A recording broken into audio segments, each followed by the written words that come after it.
Magandang araw sa inyo mga ka-chicken! Okay, kamusta po kayo mga ka-chicken, no? Ayun, nandito mga ka-chicken, no? Nagpakain tayo sa ating mga alagang manok. So, ito na yung mga Rhode Island Red natin. Ayan, makita nyo sila. So, okay mga ka-chicken, kasi medyo marami na sila, no? Ayan. Pakain na tayo.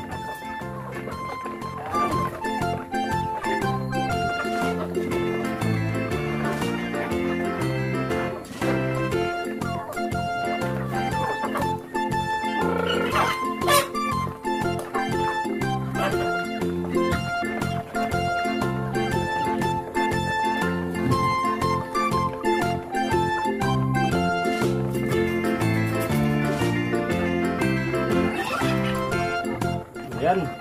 Mga ka-chicken, no? Ito yung mga Rhode Island Red natin. Nakatuwa talaga, lalo na kung magpapakain tayo mga ka-chicken, no? Sa ating mga alaga.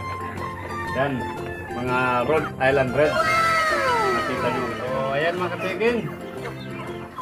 Nakatuwa talaga mga ka-chicken, no? Ito mga ka-chicken, pinaghalo ko na dito yung mga ka-chicken, yung mga tag 3 months at saka tag 4 months sa mga alaga. Yan. Ito na sila mga ka-chicken. Ayos na ayos. Maraming nagsasabi mga ka-chicken sa pag-alaga dito sa mga retail chicken natin at mga Rhode Island Red na ano daw, magastos daw sa ano, yung mga maintenance mga ka-chicken. May babahagi ko sa inyo mga ka-chicken ngayon sa vlog natin na to. Yung ano, paano yung matipid na maintenance at saka masustansya, no? Para ito yung mga binibigay ko dito sa ating mga alagang manok. So ito sila. Kaya tapusin nyo mga ka-chicken, panoorin yung vlog natin ngayon kasi babahagi ko sa inyo mga ka-chicken, no? Yan.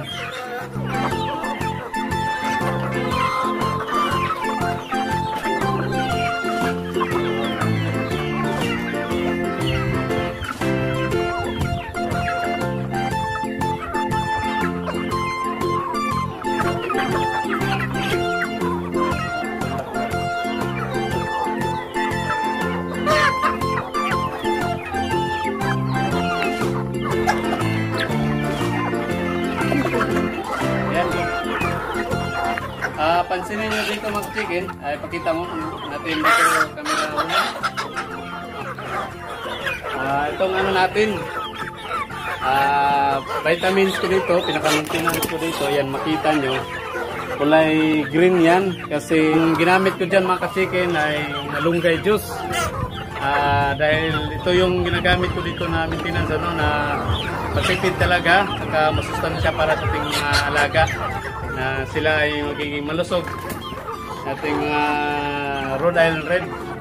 Ayan.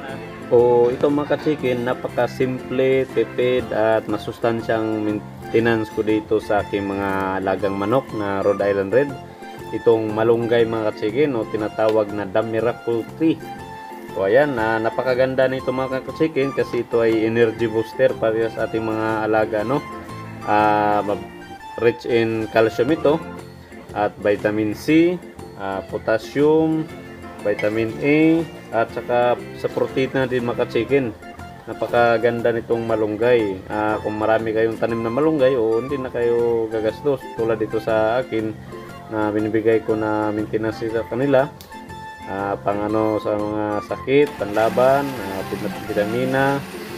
Ito lang mga chicken, napaka simple lang mga chicken, no? Ito lang yung ginagawa ko dito para di tayo mga gastusan, tapos natural pa, organic pa yung ano natin, nabibigay natin sa ating mga alagang manok,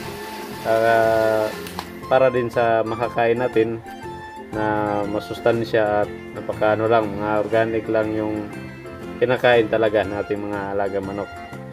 Ito lang dito sa akin na biniblender ko lang mga chicken yung malunggay, yung katas nito, ito yung hinahalo ko dun sa painuman nila, at saka yung pinagkatasan naman mga ka-chicken, hinahalo ko din sa pakainan nila para ano talaga mga ka-chicken, nahalo din natin doon sa pagkain nila yung sustansya talaga. nakakain na sila ng masustansya, nakainom pa sila ng masustansya at maganda para sa kanilang katawan mga ka-chicken. Ito lang mga ka-chicken, itong katas na ito yung nilalagay ko dun sa mga painuman nila. Ganyan lang mga ka-chicken, walang gastos, lalo na marami tayong malunggay dyan sa paligid lang, ito higayin lang natin, saka yung katas yun ito yung nahalo ko sa mga ka-chicken pagkain nila para hindi din nasasayang at malalakas kumain yung at mga alaga nito mga ka-chicken. Ayan, napaka simple ng mga ka-chicken. Ito yung gawin nyo mga ka-chicken. Ayan, dito din ayan, mga painom talaga natin dito mga ka-chicken. Mga malunggay yan, mga malunggay juice yung ating ginawa Ayan, pati rin doon mga ka-chicken. Ayan, ayos. Dito mga ka-chicken, kailangan talagang magbutas dito kasi kung nakapalang tayo, nangangagat din sila, lalo na may didikit na pagkain dito sa ating paa. Kinakagat nila, tinutukan nila, nasasali din yung natin, yung paa natin pagkagat. Kaya ito na sila mga ka-chicken, yung ating mga Rhode Island Red. Ayos mga ka-chicken, yung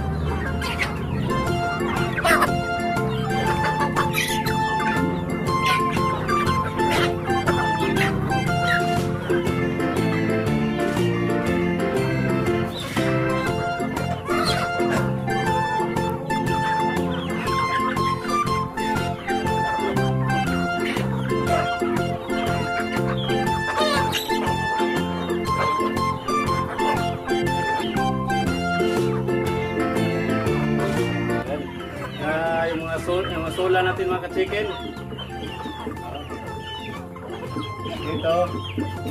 Ito yung mga sula lang ibigay natin. Yan sila mga ka-chicken, nagagawan agad. Diretso lang natin ito ibigay.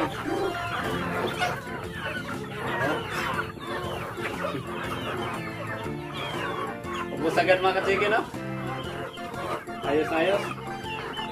Pag maganda yung panahon mga ka-chicken, dito lang napagala ko sila. Ayos na ito mga ka-chicken, para medyo maluwag na din yung area nila. Hindi na laging nasa lang mga ka-chicken, co-op nila. Ito mga ka-chicken, kasi pag patatagalin natin mga ka-chicken na doon lang sa loob ng kalang kulungan, ay mag-feeder picking yan. Kasi magiging na sila sa loob, crowded, Kaya ito na mga ka-chicken, yung update sa ating mga alaga, At yung binibigay natin na maintenance dito na tipid at saka napakasustansya para sa ating alaga. Manok, ito yung mga malunggay juice na biniblend natin. Yan. Ito na mga ka-chicken.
Okay, yan mga ka-chicken, ito na yung mga alaga natin, mga Rhode Island Red natin, Yan, ito na sila. Maraming salamat ulit mga chicken sa yung panonood, no, dito sa ating channel at sa vlog natin na ito mga chicken. Maraming salamat. At sa mga silent viewers natin dyan, maraming salamat sa inyo mga chicken. Shout out na lang sa inyo lahat yung mga chicken at sa mga bagong subscriber natin mga chicken, no. Yan na. Sa mga hindi pa nakapag-subscribe dyan mga chicken, please do subscribe and hit the notification bell para updated pa kayo sa mga susunod natin na i-upload ng mga vlog o video dito sa ating channel mga chicken tungkol dito sa pag-alaga ng mga manok at lalo na dito sa mga Rhode Island Red, sa magbibigay tayo ng mga tips ano sa pag-alaga nito sa kanila. Ayan, maraming salamat mga chicken at ingat po kayo dyan palagi. God bless. Sorry, it's DJ.